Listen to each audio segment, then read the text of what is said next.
అండి అందరికీ. ఎలా దొండకాయ పచ్చడి చేసుకుందాం, చాలా బాగుంటుంది. వేడి వేడి అన్నంలో దొండకాయ పచ్చడి ఎంత రుచిగా ఉంటుందో, ఎలా చేసుకోవాలో ఏంటో వీడియోలోకి వెళ్ళిపోదాం. లేట్ చేయకుండా ఒక అర కేజీ నేను దొండకాయలు తీసుకున్నానండి. ఈ ముక్కలుగా కట్ చేసుకుంటాను. కట్ చేసుకున్నాక చూపించేస్తాను.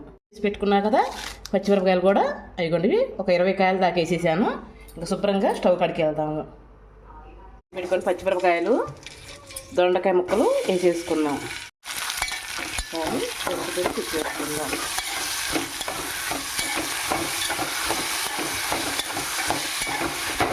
బాగా దొండకాయ ముక్కలు పచ్చిమిరపకాయ ముక్కలు బాగా మగ్గేటట్టు వేయించుకుందాం. రైస్ కూడా రెడీ అయిందండి. ఇదిగో రైస్, దొండకాయ ఇవి మధ్య మధ్యలో తిప్పుకుంటూ ఉండాలి. ఓకే, మనకి ఫ్రై అయినాయి, ఇంకా అవసరం లేదు. ఒక్కటి చింతపండు వేసుకుంది, కొంచెం చింతపండు వేస్తున్నాను. కొంచెం మగ్గనిద్దాము. అది కూడా ఒక 2 నిమిషాలు ఉంచుకొని తీసేస్తాము. తీసుకున్నామండి. స్టవ్ బాగా చల్లారాక పచ్చడి వేసేద్దాము. స్టవ్ ఆపుకున్నాం. ఒక జార్లో తీసేసుకుందాం. కొంచెం కల్లుప్పు అండి, మనకు రుచికి తగ్గట్టు.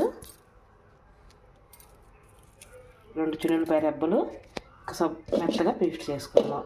చాలు, మనకి ఇంత మాత్రం అంటే మనకి మరి మెత్తగా ఉందనుకో బాగోదండి పచ్చడి. దొండకాయ పచ్చడి కొంచెం పచ్చిగా ఉంటేనే బాగుంటుంది. ఇంకా తీసేసుకుందాం గిన్నెలోకి. అండి దొండకాయ పచ్చడి రైస్, వేడి వేడి రైస్లో కొంచెం నెయ్యి వేసుకొని,